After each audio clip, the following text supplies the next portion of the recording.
Mars यानी मंगल ग्रह।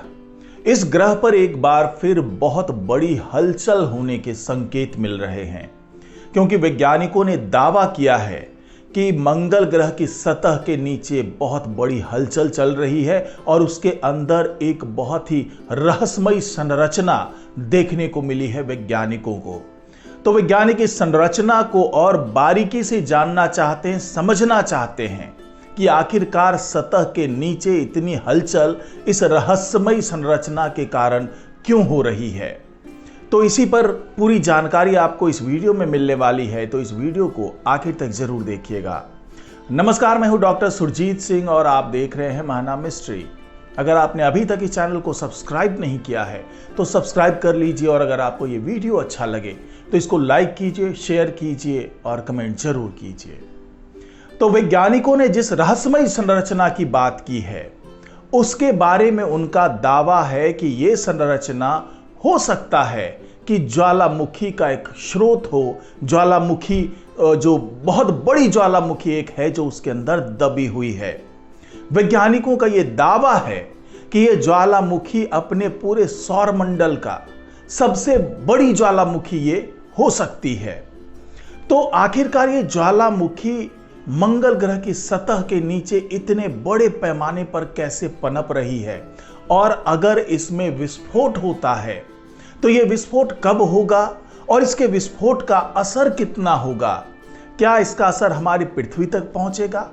यह तमाम जानकारी वैज्ञानिकों ने दी है, इस पे शोध किया है, बहुत बारीकी से इसका विश्लेषण किया है। शोधकर्ताओं ने यह बताया है कि यह जो विशाल ठोस संरचना है वो धीरे धीरे मंगल ग्रह के सतह को ऊपर की ओर उठा रहा है। वैज्ञानिकों का मानना है कि यह सौर मंडल के सबसे बड़े ज्वालामुखी में हलचल का संकेत है जो फिर से फट सकती है।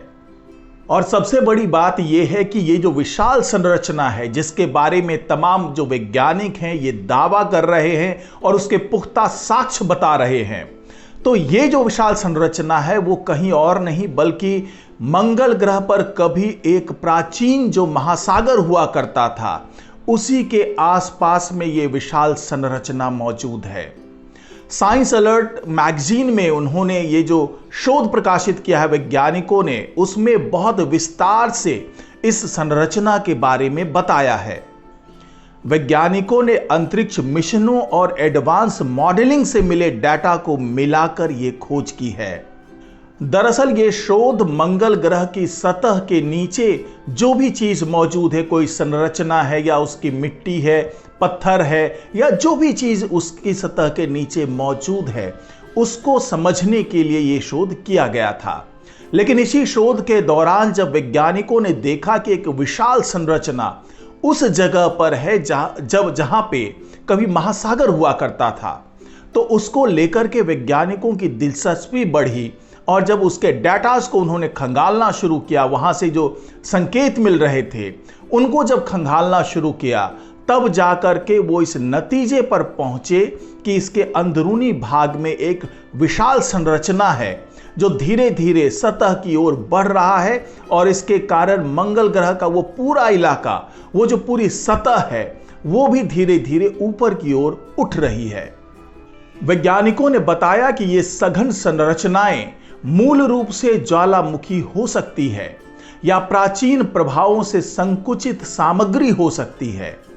वैज्ञानिकों ने ग्रह के उत्तरी ध्रुवीय कैप के पास अलग अलग आकार की लगभग 20 विशेषताओं की पहचान की है। ग्रह की सतह पर इन विशेषताओं का कोई सबूत नहीं मिलता है। वैज्ञानिकों ने बताया कि गुरुत्वाकर्षण डाटा मंगल के उत्तरी गोलार्ध की एक दिलचस्प झलक प्रदान करता है। वैज्ञानिकों ने मंगल की आंतरिक संरचना को जानने के लिए अनोखा तरीका अपनाया। इसके लिए उपग्रहों की कक्षाओं में सूक्ष्म विचलन का विश्लेषण करके ग्रह के गुरुत्वाकर्षण क्षेत्र की जांच की। मंगल ग्रह के जो दो उपग्रह हैं, फोबोस और डिमोस, अगर हम उसके जो कक्षा में विचलन की बात करें जिस पर बहुत ज्यादा नजर बनाए रखी वैज्ञानिकों ने, उसके विचलन के आधार पर उन्होंने ये कैलकुलेट किया कि जो ग्रह का गुरुत्वाकर्षण क्षेत्र है उसमें कितना फर्क आ रहा है, उसमें कितना विचलन के लिए सहयोग मिल रहा है। इसने ग्रह के आंतरिक द्रव्यमान के बारे में भी जानकारी दे दी। इस डेटा के साथ नासा के इनसाइट मिशन से मिले नए निष्कर्षों को शामिल किया गया।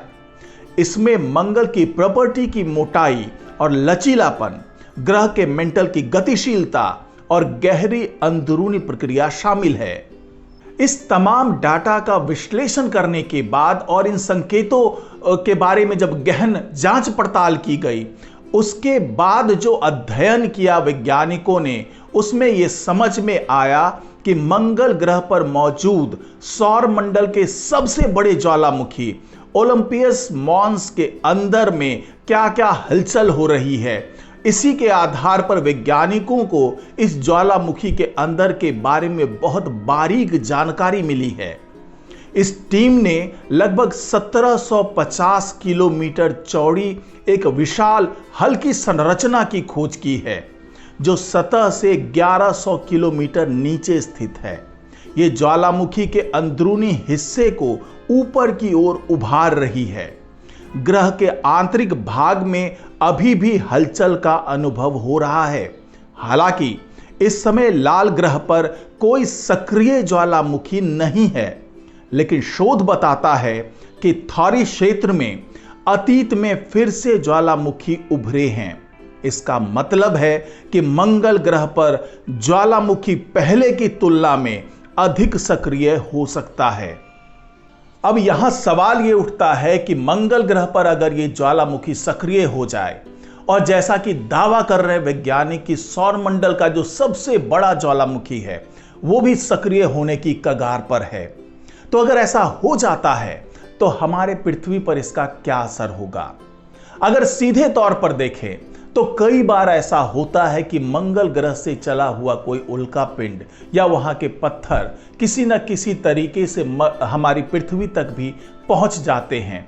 तो क्या जब ये ज्वालामुखी में विस्फोट होगा तो उसके जो लावा है, उसका जो अवशेष है, वो भी कभी हमारी पृथ्वी पर पहुंच सकता है। तो वैज्ञानिकों का जवाब यह है कि ऐसा होना लगभग असंभव है, लेकिन तुरंत तो कोई प्रभाव नहीं पड़ेगा। लेकिन आने वाले दशकों में, सैकड़ों साल में, 1000 साल में हो सकता है कि इतनी लंबी यात्रा करने के बाद वहां का कुछ अवशेष पृथ्वी तक पहुंच जाए।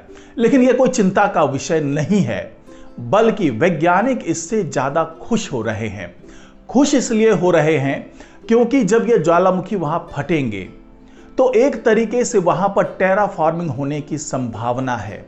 जी हां, कभी हमारे पृथ्वी पर इसी तरीके से ज्वालामुखी के विस्फोट हुए थे, ढेर सारा ज्वालामुखी फटा था उन दिनों, लेकिन उसके फटने के कारण हमारी धरती पर शीत युग का प्रारंभ हो गया था।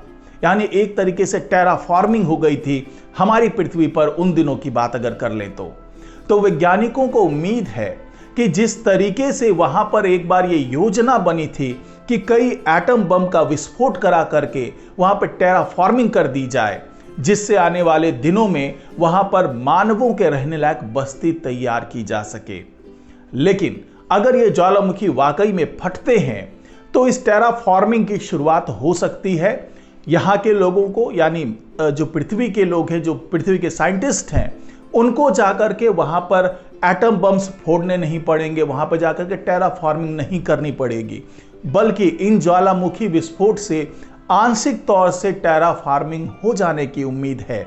लेकिन जो इस ज्वालामुखी से चीजें निकलेंगी वो कितनी विषैली होंगी, अगर हम सल्फर डाइऑक्साइड की बात कर लें या इस तरह की तमाम चीजें जो मंगल ग्रह के सतह के नीचे मौजूद है, वो निकल करके वातावरण को किस लायक बनाते हैं, उस पर भी अध्ययन करना बहुत जरूरी है। और यहाँ के साइंटिस्ट, यानी पृथ्वी के साइंटिस्ट, ये जानने में लगे हुए हैं कि किस तरह की चीजें मंगल ग्रह के नीचे मौजूद है और वो ज्वालामुखी के रास्ते से किस तरह से बाहर आकर के पूरे ग्रह को प्रभावित कर सकती है। तो आज की रिपोर्ट में फिलहाल इतना ही। नमस्कार।